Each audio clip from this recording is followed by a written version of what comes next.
നമസ്കാരം. സോഡിയാക് മീഡിയയിലേക്ക് എല്ലാ പ്രേക്ഷകർക്കും സ്വാഗതം. ഒരു പുതിയ വർഷം തുടങ്ങുകയാണ്.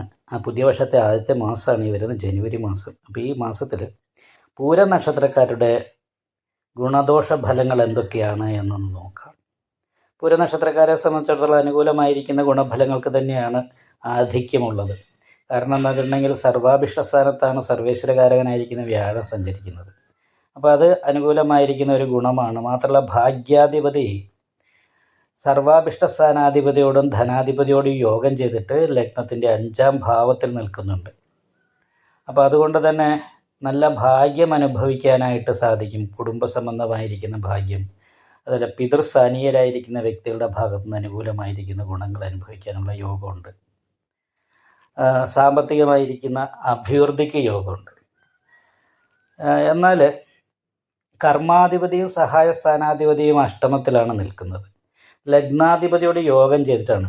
അപ്പോൾ ലഗ്നാധിപതിയോട് യോഗം ചെയ്തിട്ട് കർമാധിപതിയും അഷ്ടമത്തിൽ നിൽക്കുന്ന കൊണ്ട് തൊഴിൽ മേഖലയിൽ തൊഴിലെടുക്കുന്ന സ്ഥലത്ത് കുറച്ച് ടെൻഷനും പ്രശ്നങ്ങളും അസ്വസ്ഥതയൊക്കെ ഉണ്ടാകാനുള്ള സാധ്യതയുണ്ട്. എന്ന് വെച്ചെന്നാൽ മിങ്കിൾ ചെയ്ത് മാനസികമായ സന്തോഷത്തോടുകൂടി തൊഴിലെടുക്കാൻ പറ്റാതെ ഇരിക്കാനുള്ളൊരു സാധ്യത തള്ളിക്കളയാൻ പറ്റില്ല.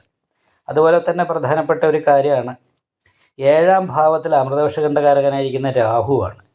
അതേപോലെ 7ാം ഭാവാധിപതി അഷ്ടമത്തിലേക്ക് പോയി. അപ്പം നമ്മളിലേക്ക് വരേണ്ട ഗുണഫലങ്ങൾ ചില സമയത്ത് പ്രതീക്ഷിക്കാതെ നഷ്ടപ്പെട്ടു പോകാനുള്ള സാധ്യതയുണ്ട്. അതിനോടൊപ്പം തന്നെ ദാമ്പത്യ സുഖക്കുറവ് പോലെയുള്ള പ്രശ്നങ്ങൾ ഉണ്ടാകാനും സാധ്യതയുണ്ട്. എന്ന് വെച്ചാൽ ഭാര്യാഭർത്താക്കന്മാർ തമ്മിൽ മാനസികമായിട്ടുള്ള അഭിപ്രായ വ്യത്യാസമോ ശാരീരികമായിട്ടുള്ള രോഗാവസ്ഥകൾ കൊണ്ടുള്ള മാനസിക ടെൻഷനോ അനുഭവിക്കാൻ സാധ്യതയുണ്ട്. ലഗ്നത്തിൽ ഘടനകാരകനായിരിക്കുന്ന കേതുവാണ്. അപ്പോൾ സന്തോഷിച്ച് ഇരിക്കുന്ന സമയത്ത് നല്ല മൈൻഡോടുകൂടി ഇരിക്കുമ്പോൾ പെട്ടെന്ന് മൈൻഡൊക്കെ മാറി ടെൻഷനൊക്കെ ഉണ്ടാകുന്ന രീതി, ഇടയ്ക്കിടയ്ക്ക് തലവേദന പോലെയുള്ള പ്രശ്നങ്ങൾ അനുഭവപ്പെടാനുള്ള സാധ്യത. അപ്പോൾ ഇങ്ങനെ 1-2 ദോഷങ്ങൾ കാണുന്നുണ്ട്. അപ്പോൾ ഇതുകൊണ്ടൊക്കെ മാനസികമായിട്ട് കുറച്ച് ടെൻഷൻ വർദ്ധിക്കാനുള്ള സാധ്യതയുണ്ട്. എന്തായാലും ദൈവാധീനമുണ്ട്. അതുകൊണ്ട് തന്നെ വലിയ പ്രതിസന്ധികളൊന്നും ഉണ്ടാകാതെ മുന്നോട്ട് പോകാനായിട്ട് സാധിക്കും. എന്തായാലും 15ാം തീയതിക്ക് ശേഷം അഷ്ടമത്തിലേക്ക് ബുധനും ചൊവ്വയും വരുന്നുണ്ട്. അപ്പോൾ ഒന്ന് പ്രത്യേകം ശ്രദ്ധിക്കേണ്ട സമയമാണത്. കാരണം എന്താ വെച്ചിട്ടുണ്ടെങ്കിൽ ചൊവ്വയോട് ചേർന്നിട്ട് ബുധൻ ശുക്രനും കൂടിയാണ് അവിടെ നിൽക്കുന്നത്. അപ്പോൾ അത് ആവശ്യമില്ലാത്ത അതല്ലെങ്കിൽ ലീഗൽ അല്ലാത്ത രീതിയിലുള്ള ഭൗതികമായിരിക്കുന്ന സുഖങ്ങൾക്ക് ശ്രമിക്കുക, അതിനോടുള്ള താല്പര്യം വർദ്ധിക്കുക. അപ്പോൾ മദ്യപാനം പോലെയുള്ള കാര്യങ്ങളൊക്കെ അതിനോടൊക്കെ താല്പര്യം വർദ്ധിക്കാനുള്ള സമയമാണ്. അങ്ങനെ ഒരു സാധ്യത ഉണ്ടാകുക കാരണം കൊണ്ട് ശ്രദ്ധിക്കണം. അതുകൊണ്ട് തന്നെ ഇതുമായിട്ട് ബന്ധപ്പെട്ടൊക്കെ പേരുദോഷം പോലെയുള്ള പ്രശ്നങ്ങൾ ഉണ്ടായേക്കാം. സ്ത്രീ സംബന്ധമായിരിക്കുന്ന വിഷയങ്ങൾ പ്രശ്നങ്ങൾ ഉണ്ടായേക്കാം. അതുപോലെ വാഹന സംബന്ധമായിട്ടും ദോഷങ്ങൾ ഉണ്ടാകാനുള്ള സാധ്യതയുണ്ട്.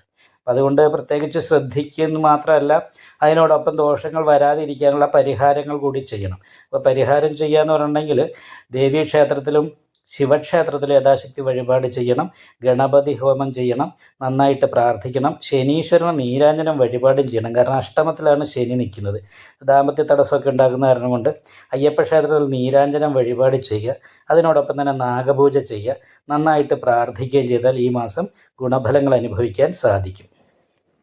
യോഗം നിങ്ങൾക്ക് ഈ വീഡിയോ ഇഷ്ടപ്പെട്ടാൽ ലൈക്ക് ചെയ്യുക, നിങ്ങളുടെ അഭിപ്രായങ്ങൾ കമൻറ്റ് ചെയ്യാം. ജ്യോതിഷവുമായി ബന്ധപ്പെട്ട കൂടുതൽ കാര്യങ്ങൾ അറിയാൻ ഈ ചാനൽ സബ്സ്ക്രൈബ് ചെയ്യുക. ഞങ്ങളുടെ ഓൺലൈൻ കൺസൾട്ടൻസി നമ്പർ താഴെ ഡിസ്ക്രിപ്ഷൻ ബോക്സിൽ കൊടുത്തിട്ടുണ്ട്. ആവശ്യമുള്ളവർക്ക് കോൺടാക്റ്റ് ചെയ്യാവുന്നതാണ്.